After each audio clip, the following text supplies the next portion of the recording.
Hello, everyone, and welcome to Civil's Fundamentals. Welcome to lecture number 31 and our last lecture on Max Weber. इसमें हम पीईएससी देखेंगे और ये part 2 है। अगर आप लोगों ने पार्ट 1 नहीं देखा है तो देख लीजिए, क्योंकि ज़्यादातर चीज़ें जो है वो पार्ट 1 में ही कंप्लीट हो गई हैं। ठीक है? तो यहाँ पर हम पूरी थ्योरी को एक समराइज्ड वे में देखेंगे।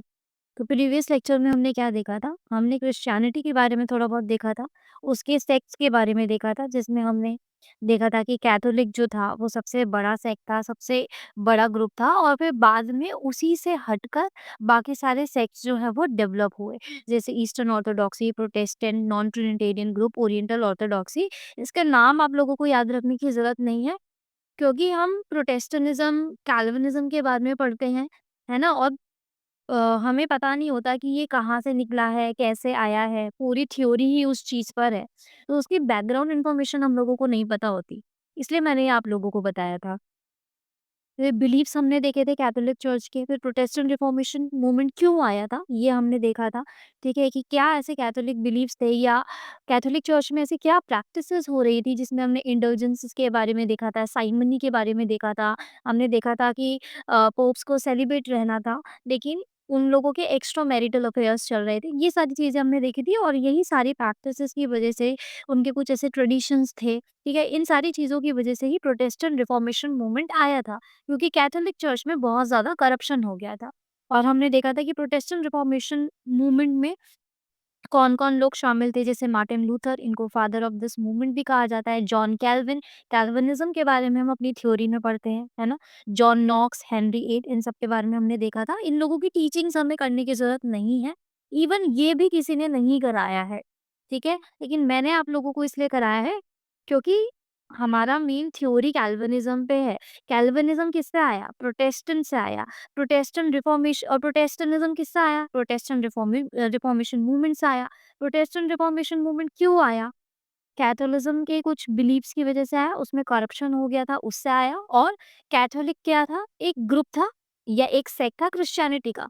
तो ये बैकग्राउंड भी तो हमें पता होना चाहिए ना, तभी तो लगेगा ना कि ऑप्शनल पढ़ रहे हैं, नहीं तो लगेगा जीएस पढ़ रहे हैं।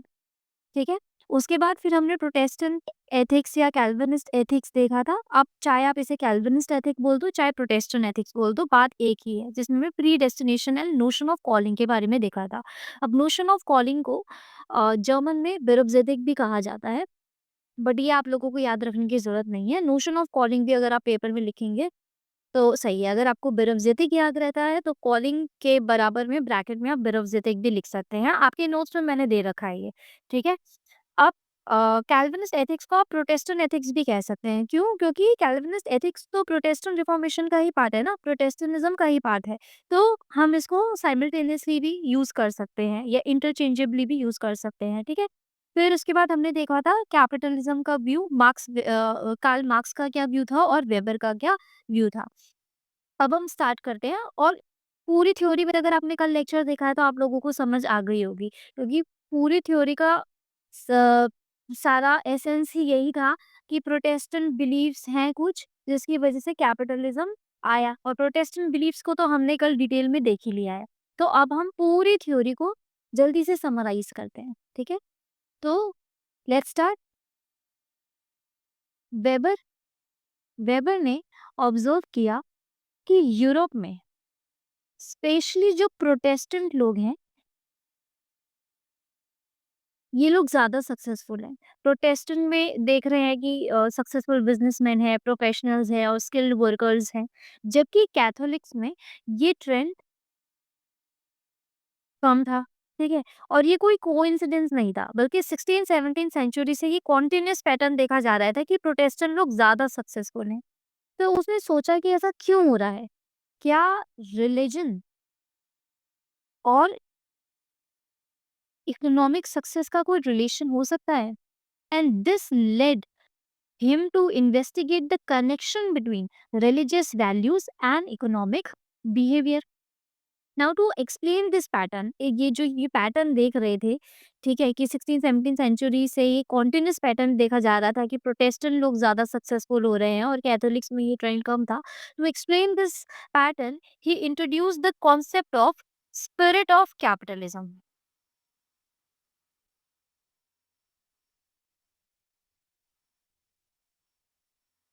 अब स्पिरिट ऑफ कैपिटलिज्म क्या है?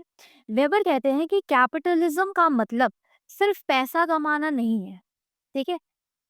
कैपिटलिज्म सिर्फ पैसा कमाना नहीं है, बल्कि कैपिटलिज्म एक माइंडसेट है। इस माइंडसेट में हार्ड वर्क, डिसिप्लिन और प्रॉफिट को मॉरल ड्यूटी की तरह देखा जाता है, ठीक है? तो कैपिटलिज्म कोई सिस्टम नहीं है, ठीक है? ये सिर्फ एक सिस्टम नहीं है, बल्कि ये एक माइंडसेट है। और इस माइंडसेट में क्या है कि हार्ड वर्क, डिसिप्लिन और प्रॉफिट को एक मॉरल ड्यूटी की तरह देखा जा रहा है। वेबर ने बेंजामिन फ्रैंकलिन के कुछ नोट्स दिए जो कैपिटलिस्ट माइंडसेट को दिखाता है, जैसे टाइम इज मनी, ये कैपिटलिस्ट माइंडसेट को दिखा रहा है। क्रेडिट इज मनी, ये कैपिटलिस्ट माइंडसेट को दिखा रहा है। So this is not merely, capitalism is not merely a way of making money, but it is a way of living a life. So unlike traditional capitalism, which was often driven by the pursuit of wealth for enjoyment, modern capitalist spirit redefined wealth accumulation as moral duty. और यही ethos जो है वो Protestant religious belief में देखे गए, specially Calvinism में। तो लोग वेल्थ पहले भी कमाते थे, but for personal enjoyment, leisure, but Protestantism fostered a new mindset where wealth accumulation was seen as a moral duty. इसी को वो क्या कहते हैं? Spirit of capitalism. अब क्या थे ये कैल्विनिस्ट बिलीफ? हमने कल भी देखे थे, मैं आज भी आप लोगों को जल्दी जल्दी बता देती हूँ। तो पहला हमने देखा था प्रीडेस्टिनेशन, है ना? ये सब हमने डिटेल में देखा था, प्रीडेस्टिनेशन। फिर दूसरा हमने देखा था नोशन ऑफ कॉलिंग,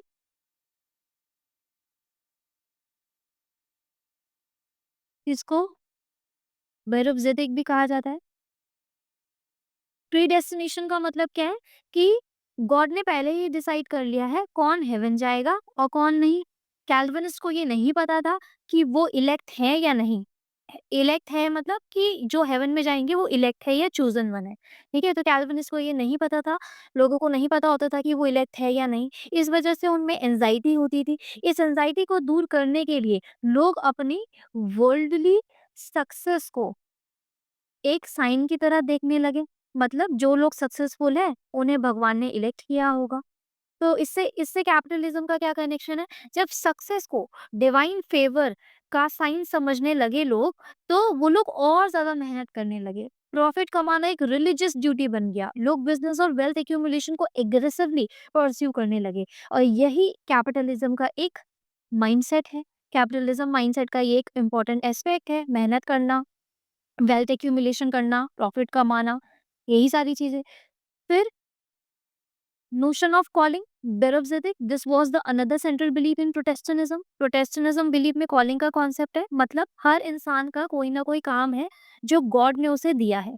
तो काम सिर्फ सर्वाइवल के लिए नहीं, बल्कि एक डिवाइन ड्यूटी की तरह देखा गया, है ना? चाहे कोई बिजनेसमैन हो, फार्मर हो या आर्टिसन हो, हर कोई अपने प्रोफेशन को फुल्ली ऑनेस्टी और डेडिकेशन से करने लगा। तो notion of calling transformed work into sacred duty, ठीक है? And this religious validation of labour transform work from a mayor means of survival into a spiritual duty, ठीक है? ड्यू टू विच क्या हुआ, एक डिसिप्लिन, पंचुअल और hard working labour force develop हुई, जो इंडस्ट्रियल इकोनॉमी में इंपॉर्टेंट रोल प्ले करती है। फिर एक और चीज है जो मैंने कल नहीं बताई थी, asceticism। अब एक होता है ट्रेडिशनल asceticism और एक होता है दिस वर्ल्डली asceticism। अब देखो, ट्रेडिशनल asceticism में क्या होता है? ट्रेडिशनल asceticism का मतलब होता है renouncing the world, यहाँ पे क्या होता था कि ट्रेडिशनल रिलीजियस एस्थेटिक्स जो होते थे, वो जैसे मॉन्क्स हैं, हर्मिट्स हैं, सेंट्स हैं, ये बिल्कुल सोसाइटी से अलग रहते थे। ये वर्ल्ड को रिनाउंस कर देते थे और मटेरियल लाइफ, वेल्थ और प्लेजर्स इन सबको रिजेक्ट करते थे और स्पिरिचुअलिटी या स्पिरिचुअल ग्रोथ पर फोकस करते थे। ठीक है? इसको हम अदर वर्ल्डली asceticism भी कहते हैं। ठीक है? जिसमें मोक्ष, स्पिरिचुअल एनलाइटनमेंट इन सारी चीज़ों पर फोकस होता था। इसके एग्ज़ाम्पल है जैसे Buddhist monks, Christian hermits, Hindu sadhus जो वेल्थ और वर्ल्डली डिज़ायर से बहुत दूर रहते हैं। ठीक है? अब एक है कैल्विनिस्ट का एस्थेटिसिज्म जिसे हम कहते हैं this worldly asceticism। Calvinist this worldly asceticism। अब यहाँ पर क्या होता है कि लग्जरी और अननेसेसरी कंजम्पशन को ये लोग भी रिजेक्ट करते हैं। लेकिन इनका asceticism जो यहाँ के मॉन्क्स करते थे, उनसे बिल्कुल अलग था। यहाँ पर क्या कर रहे थे कि वर्ल्ड को रिनाउंस कर दिया जाता था, सोसाइटी से बिल्कुल अलग रहते थे। लेकिन यहाँ पर क्या होता है कि वर्ल्ड का रिनंसिएशन नहीं किया जाता, बल्कि सोसाइटी में रहकर ही एक डिसिप्लिन और फ्रूगल लाइफ जी जाती है, एक सिंप्लिसिटी वाली लाइफ जी जाती है। तो पैसों का ओपन एन्जॉयमेंट मना था, लेकिन पैसा कमाना और उसको दोबारा इन्वेस्ट करना ये एथिकल माना जाता था। तो यहाँ पर हार्ड वर्क और प्रोडक्टिविटी को एक रिलीजियस ड्यूटी माना जाता था। तो 2 तरीके के एस्थेटिसिज्म मैंने आपको बताया, एक ट्रेडिशनल और एक कैल्विनिस्ट। ट्रेडिशनल वाला क्या है अदर वर्ल्डली asceticism। यहाँ पर दुनिया को बिल्कुल छोड़ देते हैं, जैसे मॉन्क्स, हर्मिट, सेंट्स, है ना, बिल्कुल रिनाउंस कर देंगे। यहाँ पर क्या है, रिनाउंस नहीं करेंगे। ठीक है, यहीं पे रहेंगे, इसी सोसाइटी का पार्ट रहेंगे, रिनाउंसिएशन नहीं करते और इसी सोसाइटी पे रह के एक डिसिप्लिन लाइफ जीते हैं। तो जो कैल्विनिस्ट थे वो ये वाला asceticism को प्रैक्टिस करते थे, which contributed directly to the capitalist mode of production. Why? Because it was encouraging reinvestment, it was encouraging business extension, and it was also encouraging innovation rather than immediate consumption. ठीक है? तो यहाँ पे पैसों का open enjoyment बना था। लेकिन हाँ, पैसे को दोबारा रीइन्वेस्ट करना ये एथिकल माना जाता था। तो ये तीनों चीज़ें हमने देखी। अब हमने देख लिया कि कौन से इसके बिलीफ्स थे, प्रीडेस्टिनेशन और नोशन ऑफ कॉलिंग तो हमने कल ही डिटेल में देख लिया था। आज हमने एस्थेटिसिज्म के बारे में देखा, ठीक है? और हमने देखा कि कैल्विनिस्ट कौन-सा एस्थेटिसिज्म फॉलो कर रहे थे, दिस वर्ल्डली एस्थेटिसिज्म वो फॉलो कर रहे थे। Now he give the concept weber give the concept of elective affinity. अब ये क्या है? Through the concept of elective affinity, Weber demonstrated that certain elements of Protestant ethics had a natural tendency to support capitalism.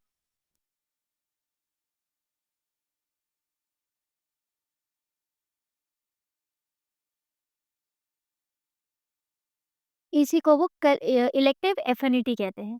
मतलब Protestant ethics या Protestant beliefs और capitalist mindset एक दूसरे को नेचुरली सपोर्ट करते हैं। तो प्रोटेस्टेंट एथिक का कोई कॉन्शियसली प्लान प्रोसेस नहीं था। ठीक है कि ये एथिक्स जो है ये कैपिटलिज्म को डेवलप करने के लिए स्पेशली नहीं बनाए गए थे। ये कोई कॉन्शियसली प्लान प्रोसेस नहीं था, बल्कि रिलीजियस वैल्यूज और इकोनॉमिक बिहेवियर आपस में मिल गए और कैपिटलिज्म डेवलप होने लगा। So according to Weber capitalism was unintended consequence of Protestant ethics. Calvinist का ऑब्जेक्टिव कैपिटलिज्म को प्रमोट करना नहीं था, बल्कि अपने रिलीजियस बिलीफ्स को फॉलो करना था। लेकिन धीरे धीरे इनकी वैल्यूज इकोनॉमिक डेवलपमेंट के साथ अलाइन हो गई और कैपिटलिज्म अपने आप एक इंडिपेंडेंट सिस्टम बन गया। तो इलेक्टिव एफिनिटी हो गया उसके बाद वेबर एक और कॉन्सेप्ट देते हैं जिसे वो कहते हैं रेफिकेशन। अब इसको कुछ लोग रेफिकेशन भी कहते हैं, कुछ लोग इसे रीएफिकेशन भी कहते हैं। ठीक है? जैसे आपको सही लगता है वैसे बोलो। अब रेफिकेशन क्या है? रेफिकेशन बताता है कि जब एक बार कोई सोशल स्ट्रक्चर डेवलप हो जाता है तो वो अपने ओरिजिनल कॉसेस से अलग एक इंडिपेंडेंट फोर्स बन जाता है। इसका मतलब क्या है? क्या कह रहे हैं वेबर, क्यों बोल रहे हैं, रेफिकेशन का कॉन्सेप्ट क्यों दे रहे हैं? वेबर कह रहे हैं कि कैपिटलिज्म की शुरुआत एक रिलीजियस वैल्यू से हुई, है ना? कैपिटलिज्म की शुरुआत रिलीजियस वैल्यूज से हुई, लेकिन आज ये रिलीजन से बिल्कुल अलग हो चुका है। पहले कैपिटलिज्म को रिलीजियस वैल्यू सपोर्ट करती थी, जैसे कैल्विनिस्ट एथिक्स है, कैल्विनिस्ट एथिक्स से कैपिटलिज्म का डेवलपमेंट हुआ। लेकिन धीरे धीरे कैपिटलिज्म एक इंडिपेंडेंट सिस्टम बन गया। कैपिटलिज्म ने अपना एक इंडिपेंडेंट सिस्टम बना लिया जो सिर्फ प्रॉफिट और एफिशिएंसी पर फोकस करने लगा, ना कि रिलीजियस वैल्यूज पर। ठीक है? तो आज के टाइम में लोग कैपिटलिज्म को रिलीजन से नहीं जोड़ते, बल्कि इसे एक इकोनॉमिक सिस्टम की तरह देखते हैं। तो ये चीजें समझ आई? रेफिकेशन का मतलब, जब कोई एक स्ट्रक्चर डेवलप हो जाता है तो वो अपने ओरिजिनल कॉजेज से बिल्कुल अलग हो जाता है। जैसे कैपिटलिज्म जो रिलीजियस वैल्यू से ही शुरू हुआ था, आज वो बिल्कुल एक इंडिपेंडेंट स्ट्रक्चर बन गया है जिसका रिलीजियस वैल्यू से कोई भी लेना देना नहीं है। ये रेप्लिकेशन हो गया। तो आज हमने एस्थेटिसिज्म के बारे में देखा और कैल्विनिस्ट क्या फॉलो करते हैं वो हमने देखा। फिर उसके बाद हमने इलेक्टिव एफिनिटी का कॉन्सेप्ट पढ़ा और हमने रीएप्लिकेशन के बारे में देखा। और ये आपकी जब आप थ्योरी लिखोगे तो ये वर्ड्स मेंशन होने चाहिए। ठीक है? इलेक्टिव एफिनिटी आपके आंसर में आना चाहिए, रेप्लिकेशन आना चाहिए, this worldly asceticism, Calvinist follow this worldly asceticism, ये आना चाहिए। ठीक है? तभी एक सोशियोलॉजिकल आंसर लगेगा। चलो, फिर हमने कल देखा था वेबर और मार्क्स के व्यूज देखे थे कैपिटलिज्म पर, है ना? हमने क्या देखा था कि मार्क्स कैपिटलिज्म को एक इकोनॉमिक सिस्टम मानते हैं, है ना? जबकि वेबर इसे कैपिटलिज्म सॉरी इकोनॉमिक सिस्टम से कहीं ज़्यादा समझते हैं। वो कहते हैं कि सिर्फ इकोनॉमी का नहीं बल्कि कल्चर, रिलिजन और माइंडसेट का भी पार्ट होता है। माइंडसेट क्यों बोल रही हूँ? क्योंकि वो स्पिरिट ऑफ कैपिटलिज्म का कॉन्सेप्ट देते हैं। ठीक है? अब आते हैं फ्रेडरिच एंजल्स। अब वेबर इनके व्यू को भी रिजेक्ट करते हैं। अब फ्रेडरिच एंजल्स कौन थे? ये मैंने आपको स्टार्टिंग की थ्योरीज में पढ़ाया था, मार्क्स में भी पढ़ाया था। ठीक है? तो जब भी आप अगर मैंने कल आपको 2 क्वेश्चन दिखाए थे, एक तो मार्क्स पे पूछा था और एक मार्क्सियन पे पूछा था। ठीक है? तो मार्क्सियन वाले में आप फ्रेडरिच एंजल्स वाले पॉइंट ऑफ व्यू को भी डाल सकते हैं। तो हमें अपना आंसर सबसे थोड़ा अलग बनाना है। तो फ्रेडरिच एंजल्स कौन थे? ये जर्मन फिलोसोफर थे और एक रेवोल्यूशनरी भी थे। कार्ल मार्क्स के सबसे बड़े कोलैबोरेटर में से एक माना जाता है इनको, ठीक है? और मार्क्सिज्म को शेप करने में इन्होंने बहुत इंपॉर्टेंट रोल प्ले किया था। इवन उन्होंने मार्क्स के साथ कम्युनिस्ट मैनिफेस्टो भी लिखी थी 1848 में। कम्युनिस्ट मैनिफेस्टो में क्या बताते हैं? ये क्लास स्ट्रगल और कैपिटलिज्म की एक्सप्लॉइटेशन के बारे में बताते हैं। फिर इनका एक फेमस वर्क है the condition of working class in England. इन्होंने हिस्टोरिकल मटेरियलिज्म मार्क्स के साथ मिलकर डेवलप किया, जिसमें इन्होंने क्या कहा था कि इकोनॉमिक फोर्सेस सोसाइटी को शेप करती हैं। ठीक है? फिर इन्होंने दास कैपिटल कंप्लीट और पब्लिश करने में मार्क्स की मदद की थी। इवन उन्हें फाइनेंशियल सपोर्ट भी दिया था। तो ये फ्रेडरिच एंजल्स हैं और हम देख रहे हैं कि ये मार्क्सिज्म वाली आइडियोलॉजी से मिलते-जुलते हैं। तो ये भी एक तरीके से वही बोलेंगे जो मार्क्स बोल रहे हैं। ठीक है? तो एंजल्स क्या कहते हैं? ये कहते हैं कि इकोनॉमिक स्ट्रक्चर्स पहले डेवलप होते हैं और फिर आइडियोलॉजीज उन्हें सपोर्ट करती है।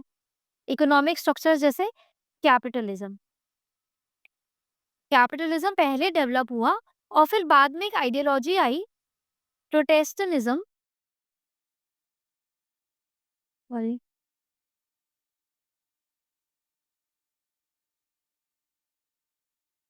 जिसने इस सिस्टम को जस्टिफाई किया। वेबर इस बात को रिजेक्ट कर देते हैं। वेबर कहते हैं कि प्रोटेस्टेंट वैल्यूज सिर्फ एक जस्टिफिकेशन नहीं है, बल्कि इस प्रोटेस्टेंटिज्म नहीं है, जो ये प्रोटेस्टेंट वैल्यूज है, इसी ने कैपिटलिज्म को एक्टिवली प्रमोट किया है। तो weber rejected Friedrich Engel's argument that Protestantism merely served as an ideological justification for a pre-existing capitalist economy.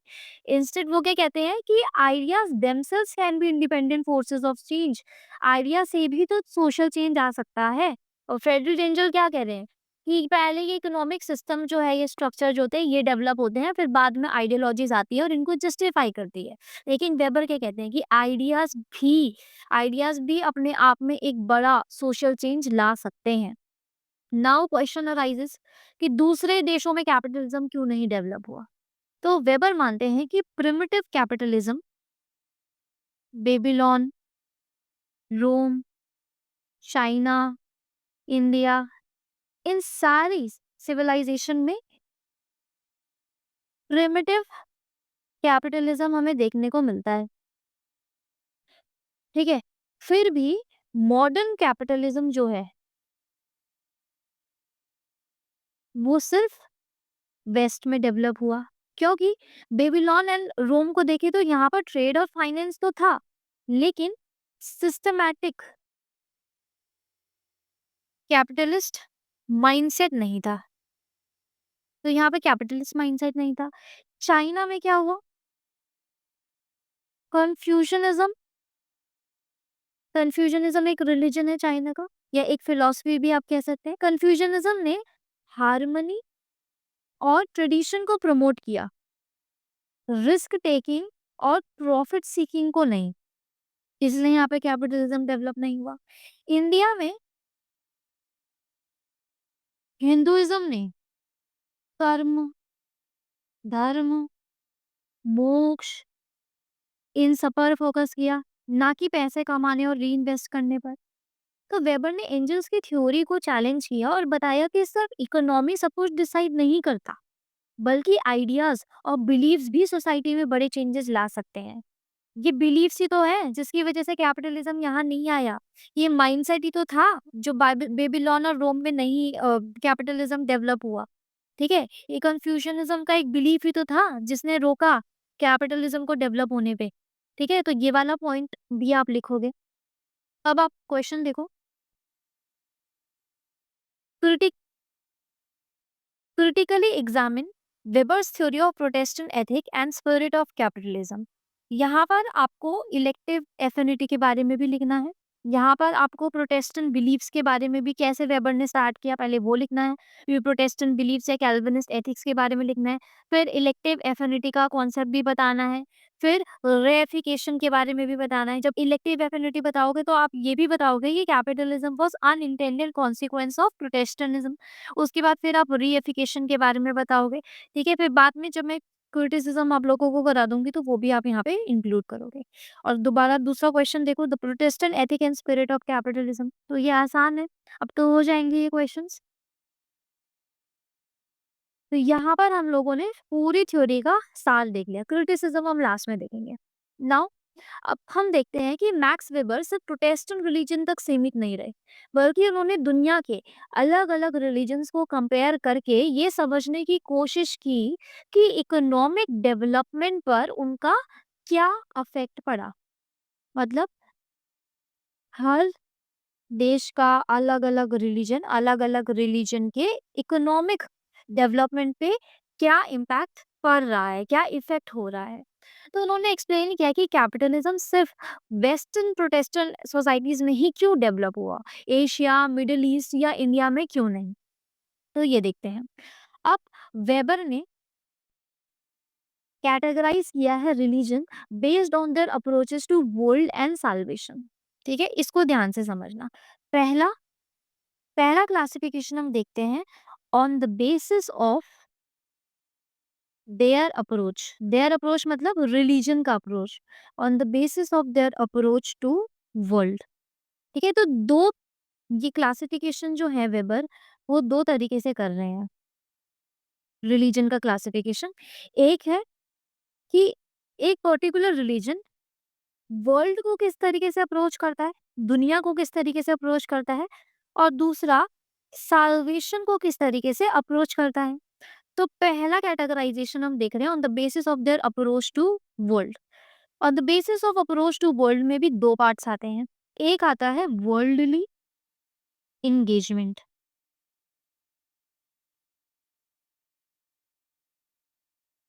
एक आता है वर्ल्डली विड्रॉल। वर्ल्डली एंगेजमेंट मतलब क्या है? ये मैंने अभी आप लोगों को बताया था। मतलब वर्ल्ड के साथ एंगेजमेंट है, मतलब इनर वर्ल्डली रिलीजन, और वर्ल्डली विड्रॉल मतलब रिनंसिएट कर दिया, त्याग दिया, तो इसको क्या कहेंगे? Other worldly religion. आप यहाँ पर पॉज करो और सोचो कि कैल्विनिस्ट किस में आएगा, या प्रोटेस्टेंटिज्म या कैल्विनिज्म किस में आएगा? इनर वर्ल्डली रिलीजन में आएगा या अदर वर्ल्डली रिलीजन में आएगा? अगर नहीं सोच पा रहे हो तो यहीं पॉज करो और फिर से वीडियो देखो, जहाँ पे मैंने आपको एस्थेटिसिज्म के बारे में पढ़ाया है। ठीक है, चलो। तो इनर वर्ल्डली रिलीजन क्या क्या होता है? यहाँ पर सोसाइटी और मटेरियल वर्ल्ड में एक्टिवली पार्टिसिपेट किया जाता है। ठीक है, ऐसे जो रिलीजन होते हैं वो हार्ड वर्क, एथिकल एक्शन, इन सबको प्रमोट करते हैं, और यहाँ पर और जो ये रिलीजन होता है ये इकोनॉमिक ग्रोथ के लिए कंड्यूसिव हो सकते हैं। क्यों? क्योंकि यहाँ पे एथिकल एक्शन और हार्ड वर्क को प्रमोट किया जा रहा है, कोई रिनंसिएशन वगैरह कुछ नहीं हो रहा। ठीक है, फिर वर्ल्डली विड्रॉल मतलब अदर वर्ल्डली रिलीजन। यहाँ पर क्या होता है कि मटेरियल वर्ल्ड से दूर रहने के लिए कहा जाता है। रिनंसिएशन पर ज्यादा फोकस होता है, रिनंसिएशन मतलब संन्यास। ठीक है, मेडिटेशन और स्पिरिचुअलिज्म पर ज्यादा फोकस होगा। मेडिटेशन, स्पिरिचुअलिज्म, रिनंसिएशन, यहाँ पर ज्यादा फोकस होगा। तो ऑब्वियसली ये एंटरप्रेन्योरशिप और इकोनॉमिक चेंज को डिस्करेज करेगा। यहाँ पर फोकस किस पे है? हार्ड वर्क पे है, एथिकल एक्शन पे है, तो ये इकोनॉमिक ग्रोथ के लिए कंड्यूसिव होगा। तो ये क्या हो गया? On the basis of on the basis of religion approach to world, पहला कैटेगराइजेशन ये है। अब दूसरा कैटेगराइजेशन क्या है? On the basis of their approach to salvation. है ना, हमने यहाँ पे देखा था ना कि दो तरीके से क्लासिफाई किया है, एक वर्ल्ड के बेसिस पे, एक साल्वेशन के बेसिस पे। वर्ल्ड पे हमने देख लिया inner worldly, other worldly. Salvation में अब दो तरीके का है। साल्वेशन क्या है? एक है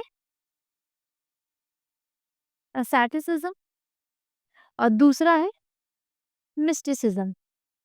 अब असैटिसिज्म में क्या होता है? हार्ड वर्क, डिसिप्लिन और एथिकल कंडक्ट को प्रमोट किया जाता है। और अगर ये असैटिसिज्म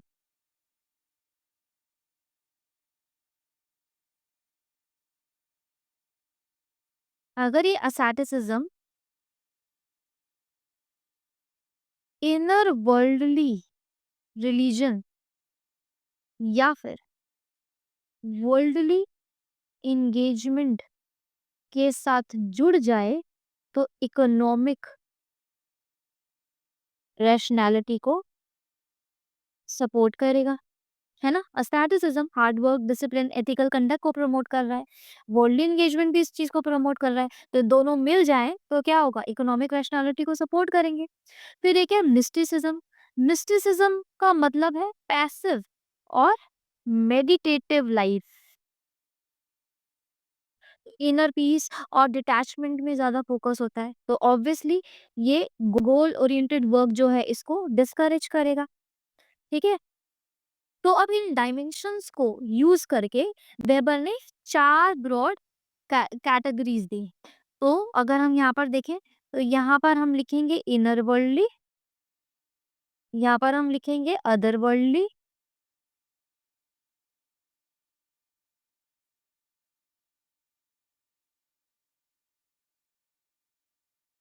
यहाँ पर आएगा आपका asceticism, और यहाँ पर आएगा आपका मिस्टिसिज्म। अब आपको ये सोचना है कि कैल्विनिस्ट प्रोटेस्टेंटिज्म कहाँ पर आएगा और कैथोलिक मोनास्टिसिज्म कहाँ आएगा।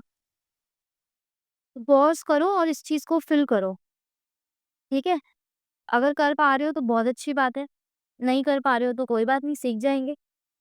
तो इनर वर्ल्डली का मतलब क्या है? Engagement with world. और अदर वर्ल्डली का मतलब क्या है? Withdrawn from the world. asceticism का मतलब क्या है? Active and disciplined life. Mysticism का मतलब क्या है? Passive and meditative life. Inner worldly inner worldly और asceticism, ये जो रिलीजन होगा, ये होगा कैल्विनिस्ट प्रोटेस्टेंटिज्म का। क्यों? क्योंकि Calvinist Protestantism encouraged hard work, frugality and rational organization of economic life, जिससे क्या हुआ? कैपिटलिज्म डेवलप हुआ। फिर कैल्विनिस्ट यहाँ पर आ गया। अब एक आएगा कैथोलिक मोनास्टिसिज्म। कैथोलिक मोनास्टिसिज्म कहाँ आएगा? इस वाले पार्ट में। कैथोलिक मोनास्टिसिज्म क्या है? अदर वर्ल्डली asceticism, मतलब वर्ल्ड से बिल्कुल विथड्रॉ करके एक्टिव और डिसिप्लिन लाइफ जी रहे हैं, ठीक है? कोई मिस्टिसिज्म वाली लाइफ नहीं जी रहे हैं, एक्टिव लाइफ जी रहे हैं, एस्थेटिक लाइफ जी रहे हैं, लेकिन अदर वर्ल्डली, वर्ल्ड से विथड्रॉ होके। फिर जो ये वाले पार्ट में, मिस्टिसिज्म वाले पार्ट में और इनर वर्ल्डली वाले पार्ट में क्या होगा? ऐसा कौन सा रिलीजन है जो इनर वर्ल्डली है, which is engaging with the world, लेकिन पैसिव और मेडिटेटिव है? वो है Taoism. So Taoism, it emphasized harmony with nature and spiritual balance. ठीक है, तो स्पिरिचुअलिटी की भी बात करता है और हार्मनी विद नेचर की भी बात करता है। तो इनर वर्ल्डली है, वर्ल्ड को रेनाउंस नहीं कर रहा है, और मिस्टिसिज्म है, पैसिव और मेडिटेटिव लाइफ की बात कर रहा है, स्पिरिचुअलिटी की बात कर रहा है। ठीक है, फिर उसके बाद अदर वर्ल्डली, जो वर्ल्ड को रेनाउंस कर दिया है और मेडिटेटिव और पैसिव लाइफ भी जी रहा है, उसका बेस्ट एग्जाम्पल है Buddhism, which focused on meditation and renunciation, rejecting the material ambitions. I hope आप लोगों को ये समझ आया होगा। बहुत मेहनत लगी थी इसको इस तरीके से बताने में, ठीक है? चलो, नहीं आया तो इतना हार्ड नहीं है, दोबारा देख लेना। अगर एक बारी में नहीं आया है तो कोई प्रॉब्लम नहीं है, ठीक है? चलो, तो कैपिटलिज्म, अब सोचो कि कैपिटलिज्म सिर्फ प्रोटेस्टेंट सोसाइटीज में क्यों डेवलप हुआ? क्योंकि वहाँ का रिलीजन इनर वर्ल्डली asceticism को प्रमोट करता था, मतलब डिसिप्लिन, हार्ड वर्क, पैसे को रीइन्वेस्ट करना, इन सबको रिलीजियस ड्यूटी माना जाता था। और बाकी रिलीजन में या तो मटेरियल परस्यूट को अवॉइड किया जाता था, या मेडिटेशन और डिटैचमेंट को ज्यादा इंपॉर्टेंस दी जाती थी, इसलिए बाकी में नहीं हुआ। अब एक एक करके रिलीजन को देखते हैं, ठीक है, पर्टिकुलर रिलीजन को। तो सबसे पहले चाइना का देखते हैं। अब चाइना का 2 मैंने आपको बताया, एक टाओइज़्म है, ठीक है? और एक कन्फ्यूशनिज़्म है, जो मैं अभी आपको बता रही हूँ। दोनों ही एंशिएंट चाइनीज़ फिलॉसफीज़ हैं, ठीक है? अगर कोई अगर कोई क्वेश्चन आएगा जिसमें आपको रिलीजन का बहुत छोटा-मोटा डालना है, ठीक है? तो आप इस तरीके से ये चार्ट बना के खत्म कर देना। अगर मान लो बाकी रिलीजन पे आया कि क्यों नहीं डेवलप हुआ, तब आप पूरा डिटेल में लिखना, जो अब मैं आपको बताऊँगी। कन्फ्यूशनिज़्म के बारे में, जुडाइज़्म के बारे में, इन सारी चीज़ों के बारे में डिटेल में करना है आपको। चलो, तो स्टार्ट करते हैं चाइना से। अब चाइना हिस्टोरिकली इकोनॉमिकली एडवांस था, एग्रीकल्चर, ट्रेड, फाइनेंस, सब कुछ डेवलप था, लेकिन फिर भी वेस्टर्न स्टाइल कैपिटलिज्म यहाँ डेवलप नहीं हुआ। डेबर ने इसका रीजन कन्फ्यूजनिज्म को बताया, ठीक है? कन्फ्यूजनिज्म का इन्फ्लुएंस।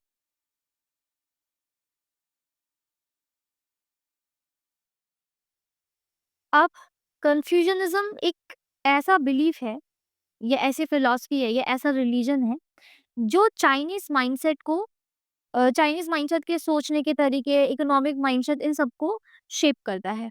तो यहाँ पर क्या कहते हैं, पहला इसका बिलीफ क्या है? Cosmic harmony.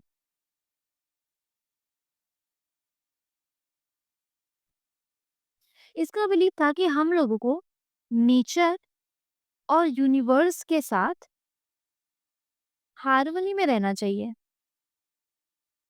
इस वजह से रिस्क टेकिंग और कॉम्पिटिटिव बिहेवियर डिस्करेज होता था, जो कैपिटलिस्ट एंटरप्रेन्योरशिप के लिए ज़रूरी था। तो पहली चीज़ तो ये हो गई। फिर दूसरा, ट्रेडिशनलिज़्म। यहाँ पर ट्रेडिशन, एल्डर्स और एंसेस्ट्रल विज़डम को हाईएस्ट रिस्पेक्ट मिलती थी। तो जब ट्रेडिशन को इतनी ज़्यादा रिस्पेक्ट मिलेगी, तो यहाँ पर क्या हो रहा था कि नए तरीके या नए इनोवेशंस को बहुत कम इम्पोर्टेंस दी जा रही थी। अब प्रोटेस्टेंट सोसाइटीज़ में नए तरीके और वेल्थ क्रिएशन, इनोवेशन, इन सबको एनकरेज किया गया। लेकिन यहाँ पर ओल्ड ट्रेडिशंस को तोड़ना अच्छा नहीं माना जाता था। अब कैपिटलिज्म तो डिस्ट्रप्टिव होता है, वो नए चेंजेस को लेके आता है। लेकिन इसके एथिक्स क्या कहते थे? इसके एथिक्स सोशल स्टेबिलिटी और ऑर्डर को ज़्यादा प्रेफ़र करते थे। जबकि हमने देखा है कि कैपिटलिज़्म डिस्ट्रप्टिव होता है, नए चेंजेस लेके आता है। तो इसलिए यहाँ पर कैपिटलिज़्म नहीं आया। फिर दूसरा है जुडाइज़्म। अब वेबर के अकॉर्डिंग जुडाइज़्म में कैपिटलिज़्म डेवलप होने की बिल्कुल पोटेंशियल थी, ठीक है? क्योंकि इसमें कुछ ऐसे रिलीजियस बिलीफ थे जो कैपिटलिस्ट वैल्यूज़ से मिलते-जुलते थे। जैसे मोनोइज़्म और चोज़न पीपल का कॉन्सेप्ट। तो ज्यूज़ का भी बिलीफ था कि ज्यूज़ का बिलीफ था कि वो एक ऑल पावरफुल गॉड, जिसे याहवे कहा जाता है, ठीक है? कि जो जो वो लोग हैं, ज्यूस जो हैं, वो एक ऑल पावरफुल गॉड याहवे के द्वारा चुने गए हैं। और इस रिस्पॉन्सिबिलिटी ने स्ट्रॉन्ग वर्क एथिक और इकोनॉमिक एक्टिविटी को इनकरेज किया, जो हम कहीं न कहीं देख रहे हैं कि प्रोटेस्टेंटिज़्म से मिलता-जुलता है। फिर दूसरा, जुडाइज़्म का फोकस नेचर के साथ हार्मनी बनाने पर नहीं, बल्कि उसे ट्रांसफॉर्म करने पर भी था, ठीक है? तो हार्मनी तो बनाओ, लेकिन ट्रांसफॉर्म भी करो। तो हिंदुइज्म और कन्फ्यूशनिज्म जैसे रिलीजन में नेचर के साथ एडजस्ट होने की सोच थी, लेकिन जुडाइज्म में नेचर को कंट्रोल करके अपनी ज़रूरत के मुताबिक बदलने का एक थॉट था। तो ये कैपिटलिस्ट रैशनैलिटी से मैच करता है, जो इकोनॉमिक गेन के लिए एनवायरनमेंट को मॉडिफाई करना चाहता है। बट यहाँ पर कैपिटलिज्म क्यों डेवलप नहीं हुआ? Due to diaspora and prosecution. Jews को बार बार एग्जाइल और फोर्स माइग्रेशन का सामना करना पड़ा, जिससे एक स्टेबल होमलैंड में इकोनॉमिक डेवलपमेंट नहीं हो पाया। और दूसरा, इकोनॉमिक रिस्ट्रिक्शंस। बहुत सारी सोसाइटीज में ज्यूज को एक स्पेसिफिक प्रोफेशन में काम करने से रोका गया, इसलिए उन्हें अदबदा के फोर्स्ड मनी लेंडिंग प्रोफेशन में जाना पड़ा, ठीक है? जो बिल्कुल कैपिटलिस्ट एंटरप्राइज से अलग था।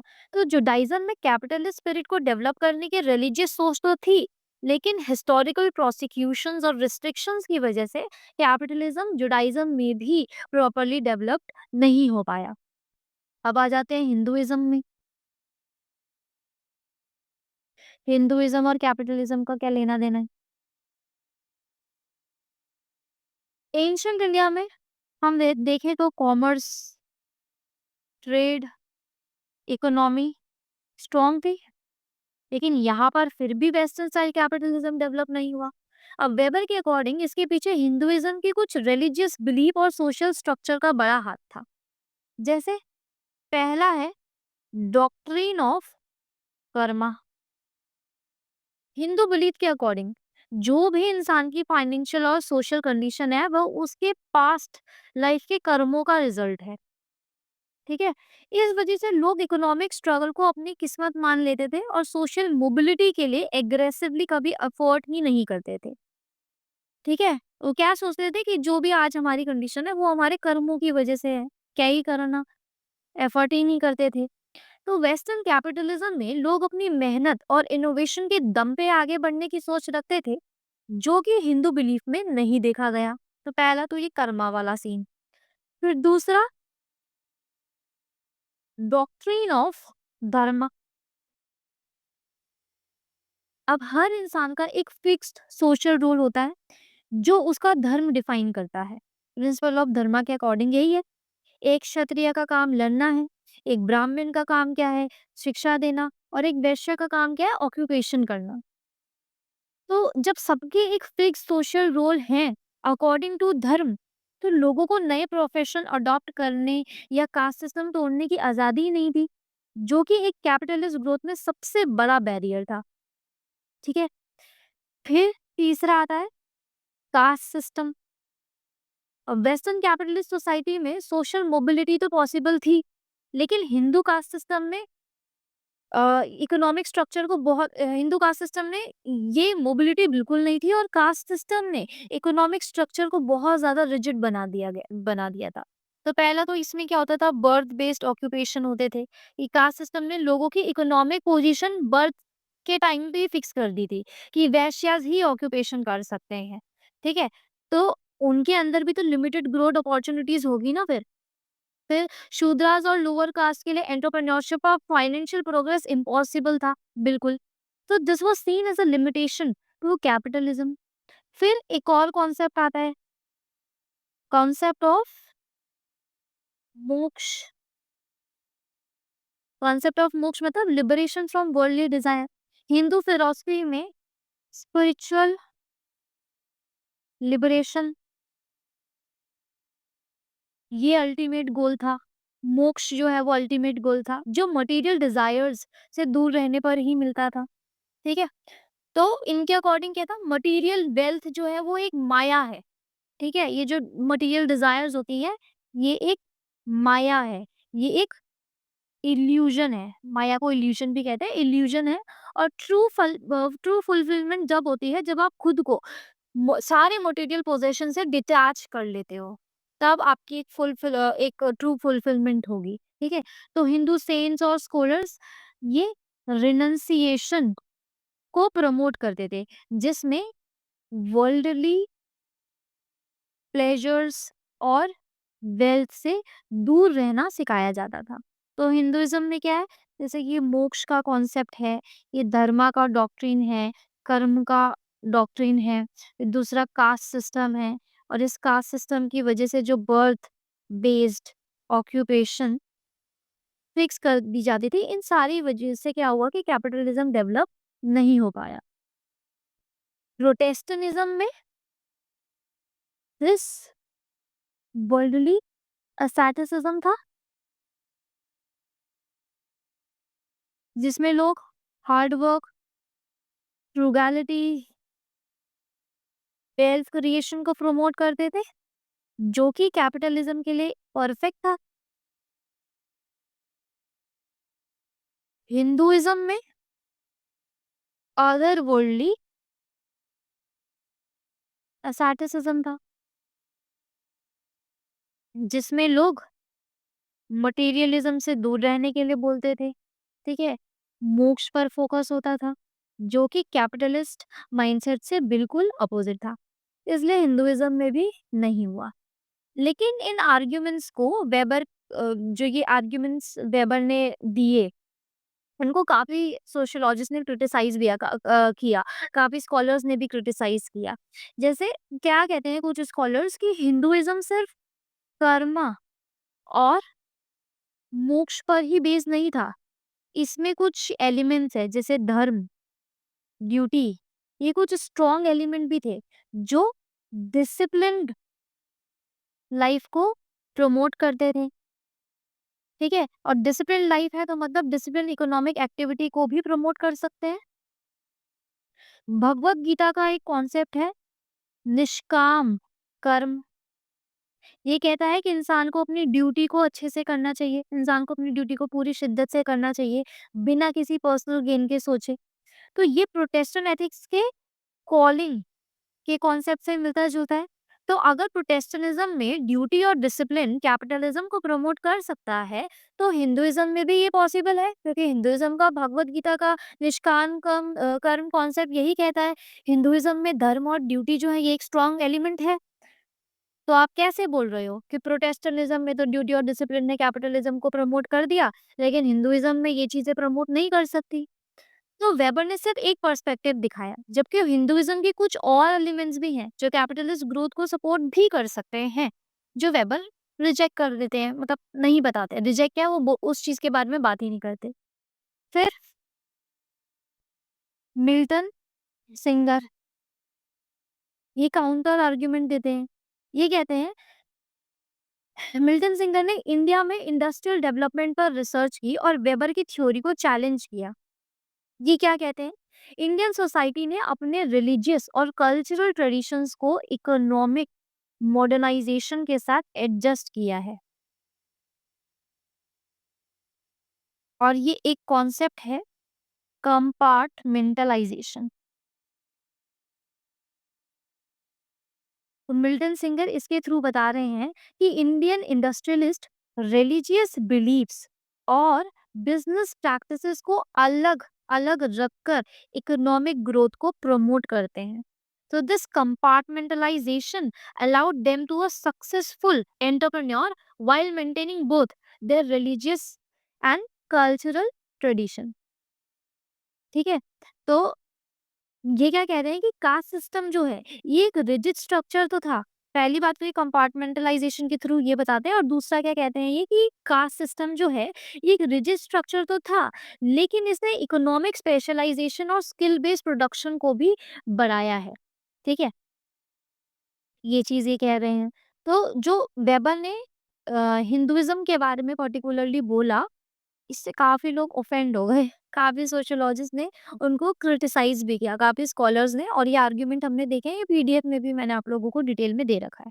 अब क्वेश्चन आ जाते हैं, क्वेश्चन पे आते हैं तो ये हमने देख लिया, ये हो जाएगा आप लोगों से बड़े आसानी से। अब हमने और रिलिजन के बारे में भी देख लिया, हिंदुइज़्म में, कन्फ्यूशनिज़्म में, इन सब में क्यों नहीं हुआ, प्रोटेस्टेंटिज़्म में ही क्यों हुआ। तो अब क्वेश्चन देखो, what, according to Max Weber, is the role of particular religious ideas in the emergence of modern capitalism? Using Max Weber's theory, discuss what ethical and religious ideas produce capitalism in certain societies and how. तो ये कर लोगे, तो यहाँ पे Protestant वाले के बारे में ही बताना है दोनों में। प्रोटेस्टेंट बिलीफ्स या प्रोटेस्टेंट आइडियाज या कैल्विनिस्ट एथिक्स या कैल्विनिस्ट आइडियाज, कुछ भी आप कह सकते हो, उन्हीं के बारे में बताना है।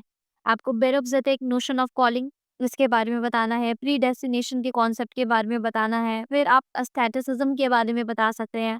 लास्ट में आप जो मैंने आपको चार्ट सिखाया है, ठीक है, जिसमें साल्वेशन और वर्ल्ड के को किस तरीके से रिलीजन अप्रोच करता है, वो आप लास्ट में बता सकते हैं, और वहाँ बता सकते हैं कि यहाँ क्यों नहीं डेवलप हुआ, प्रोटेस्टेंटिज्म में क्यों डेवलप हुआ। तो ये सारा बढ़ाने के पीछे कुछ लॉजिक था। अब वो लॉजिक का ये क्वेश्चंस, ठीक है? चलो, अब नेक्स्ट आते हैं। अब एक चीज़ है, पैराडॉक्स ऑफ प्रोटेस्टेंटिज्म, ये मैंने पहले भी आपको बता दिया है, लेकिन फिर एक बार देख लेते हैं। Paradox of Protestantism.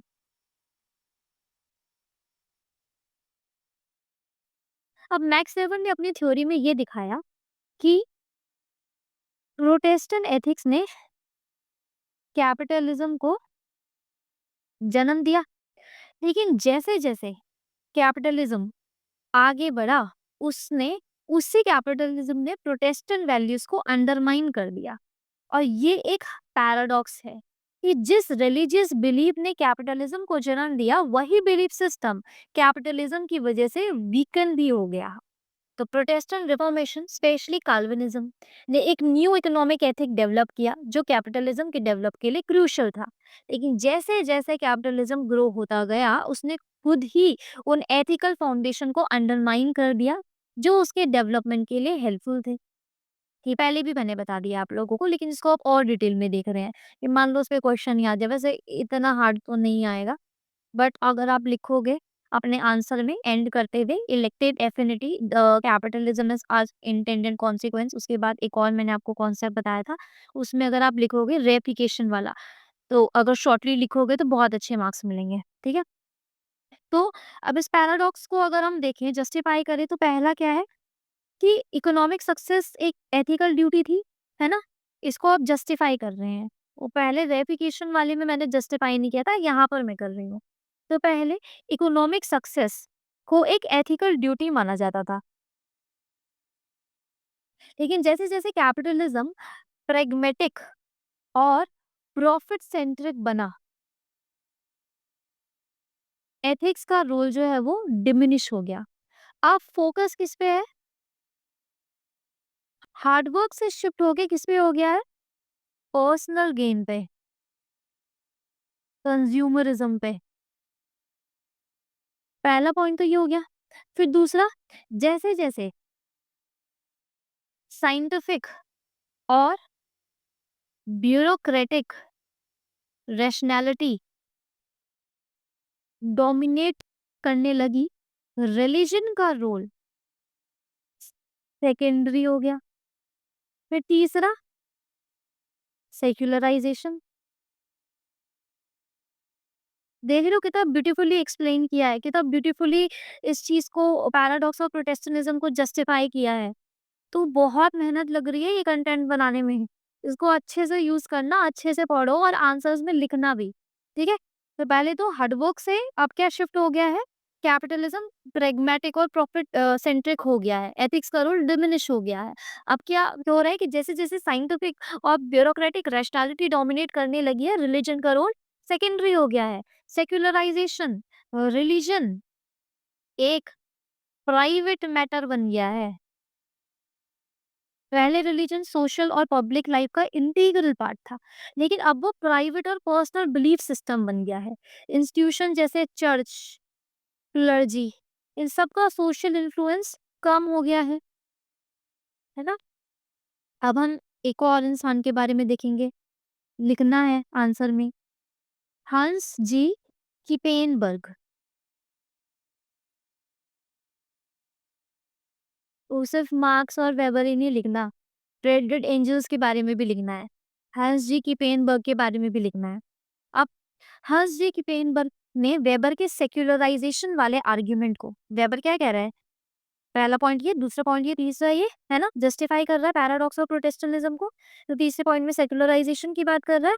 तो हंस जी किपेनबर्ग वेबर के सेक्युलराइजेशन वाले आर्ग्यूमेंट को और रिफाइन करते हैं। उनका कहना था कि दुनिया कंप्लीटली गॉडलेस नहीं बनी है, लेकिन रिलीजन एक नए फॉर्म में ट्रांसफॉर्म हो गया है। पहले रिलीजन एक पब्लिक इंस्टीट्यूशन का फंक्शन करता था, लेकिन अब वो पर्सनल और प्राइवेट बिलीफ के फॉर्म में एग्जिस्ट कर रहा है। वेबर ने प्रिडिक्ट किया था कि वेबर ने क्या प्रिडिक्ट किया था कि, ये मैंने पढ़ाया भी था आपको, मॉडर्नाइजेशन और रैशनलाइजेशन के कारण रिलीजन का सोसाइटी पे इन्फ्लुएंस जो है, ठीक है, सोसाइटी पर इंस्टीट्यूशनल इन्फ्लुएंस जो है वो कम हो जाएगा। ये बात कई सोसाइटीज में देखी भी गई, जैसे यूरोप और नॉर्थ अमेरिका में चर्चेस का इन्फ्लुएंस कम हो रहा है। गवर्नमेंट पॉलिसीज और एजुकेशन जो है सेक्युलर हो रही है। साइंस और लॉजिक डोमिनेंट हो गए हैं, जिसमें सुपर नेचुरल एक्सप्लेनेशन की जरूरत कम हो जाती है। तो किपेनबर्ग का आर्ग्यूमेंट है कि ये डिक्लाइन रिलीजन का एंड नहीं है, बल्कि उसका ट्रांसफॉर्मेशन है। पहले रिलीजन कम्युनिटी ओरिएंटेड और सोशली बाइंडिंग था, जिसमें लोग चर्च, टेम्पल, मॉस्क, यहाँ पर जाकर कलेक्टिव प्रेयर्स या रिचुअल्स में पार्टिसिपेट करते थे। लेकिन अब लोग रिलीजन को एक पर्सनल सर्च के रूप में देख रहे हैं। स्पिरिचुअलिटी और सेल्फ एक्सप्लोरेशन का ट्रेंड बढ़ रहा है। योगा, मेडिटेशन, माइंडफुलनेस जैसे प्रैक्टिसेस मॉडर्न स्पिरिचुअलिटी का हिस्सा बन चुके हैं। तो ये भी वही बोल रहे हैं, लेकिन ये वेबर के जो सेक्युलराइजेशन वाले पार्ट है इसको और रिफाइन कर रहे हैं। तो इनका नाम भी लिखना है आपको, ठीक है? तो जब सेक्युलराइजेशन बढ़ता है तो एग्जिस्टेंशियल मीनिंग, एक्सिस्टेंशियल मीनिंग का एक वॉइड क्रिएट हो जाता है। इसका मतलब लोग अपने जीवन का पर्पस और मीनिंग ढूंढने के नए तरीके एक्सप्लोर करते हैं, ठीक है? पहले क्या था कि रिलीजन ही बताता था कि आपकी जिंदगी का पर्पस क्या है, ठीक है? तो अब क्योंकि सेक्युलराइजेशन बढ़ रहा है, रिलीजन का इंस्टीट्यूशनल इन्फ्लुएंस कम हो रहा है। इंस्टीट्यूशनल इन्फ्लुएंस मतलब चर्च, क्लर्जी, टेम्पल, मॉस्क, इनका इन्फ्लुएंस कम हो रहा है। तो एक एग्जिस्टेंशियल मीनिंग का एक वॉइड क्रिएट हो रहा है। मैं कौन हूँ? मेरी लाइफ का पर्पस क्या है? वो देखा है? संदीप माहेश्वरी का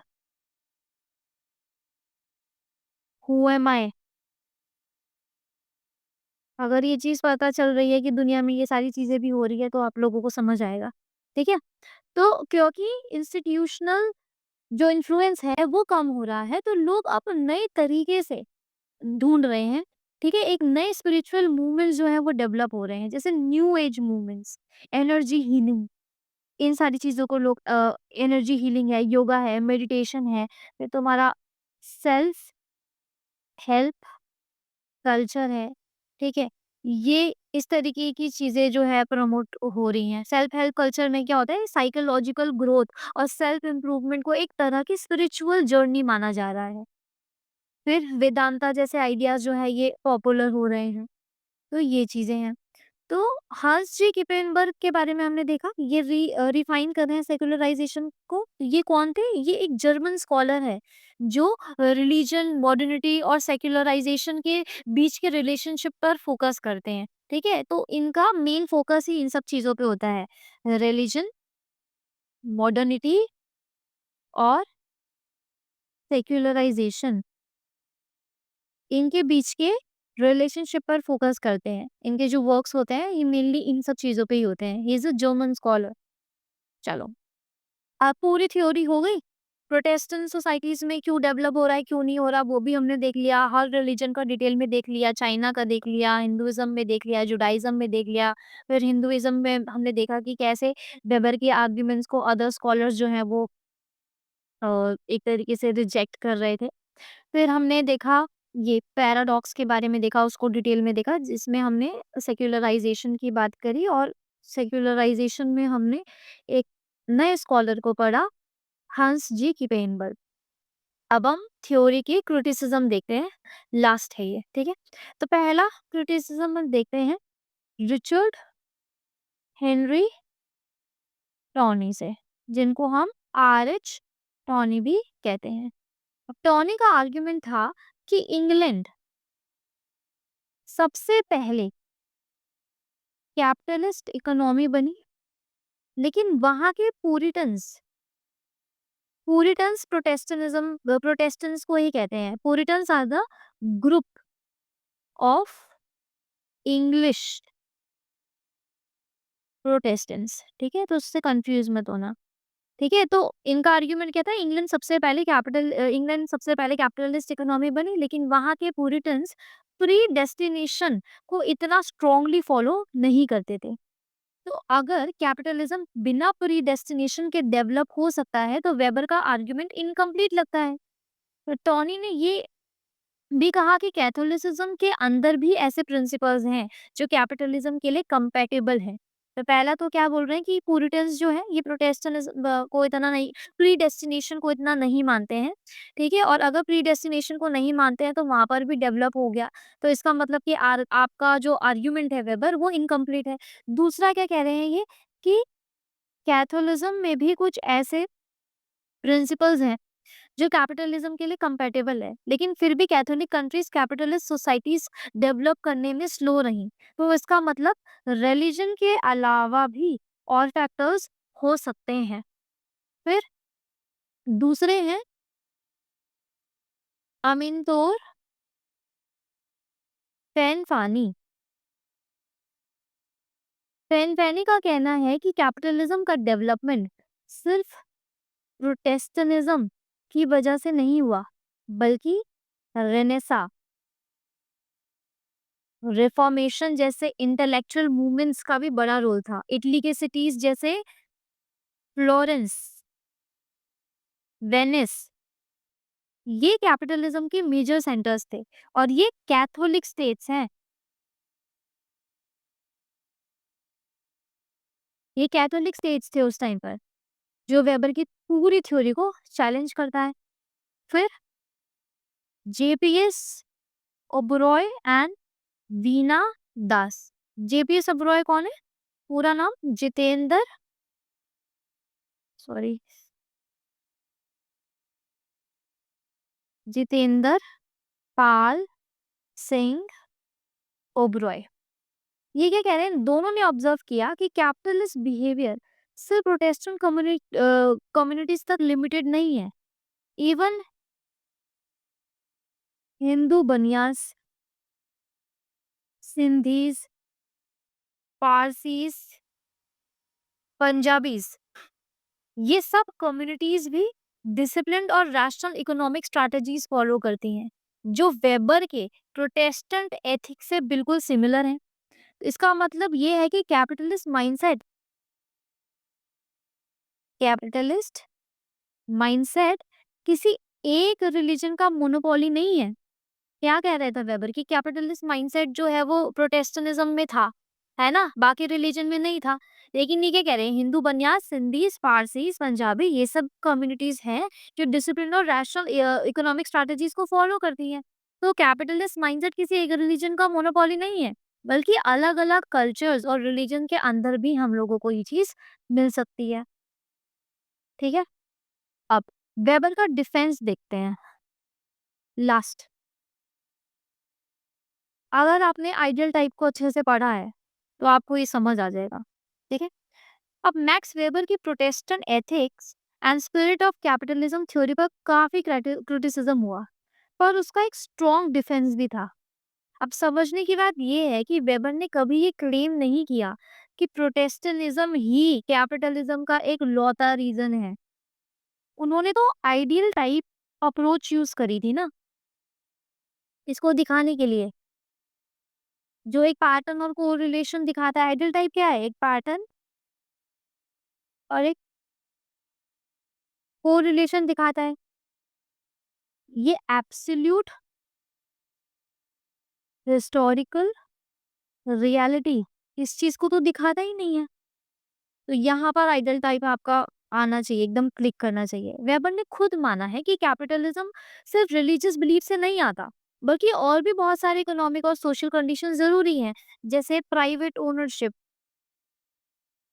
technological progress, free labour market, capitalist enterprises, है ना? जैसे फाइनेंशियल इंस्टीट्यूशन है, जॉइंट स्टॉक कंपनीज है, बैंक्स हैं, स्टेबल लीगल सिस्टम भी होना चाहिए। तो वेबर ने ये कहा था कि प्रोटेस्टेंट एथिक्स ने कैपिटलिस्ट माइंडसेट डेवलप करने में हेल्प की, लेकिन इसका मतलब ये नहीं है कि सिर्फ प्रोटेस्टेंट्स ही कैपिटलिज्म डेवलप कर सकते हैं। प्रोटेस्टेंटिज्म एक कंट्रीब्यूटिंग फैक्टर था, जो दूसरे मटेरियल कंडीशन के साथ मिलकर काम करता है। So instead of seeing Weber's work as strict historical fact, it should be understood as sociological study that explain how religious beliefs can influence economic thinking. Weber कभी ये नहीं कहता था कि सिर्फ प्रोटेस्टेंटिज्म से ही कैपिटलिज्म आया। उसने कहा कि ये एक फैक्टर था, आइडियल टाइप का यूज करके वो बता रहे थे। और आइडियल टाइप तो हमने फीचर जब आइडियल टाइप के देखे थे तो पहला यही देखा था कि भाई ये एब्सोल्यूट हिस्टोरिकल रियलिटी नहीं होती। आइडियल टाइप रियलिटी एकदम एब्सोल्यूट रियलिटी नहीं होता। जो पहला कैरेक्टरिस्टिक था आइडियल टाइप का, तो जब आइडियल टाइप पता है और उसका पहला कैरेक्टरिस्टिक बताया तो आराम से डिफेंस लिख दोगे। चलो अब हमने वेबर को डिफेंड भी कर दिया, तो यहाँ पे ये खत्म होता है। वेबर मेरी साइड से कंप्लीट है, नोट्स आप लोगों को मिल जाएंगे। अब हम नेक्स्ट करेंगे पार्सन के बारे में, ठीक है? तो next will start Parson. Thank you, all the best, keep studying.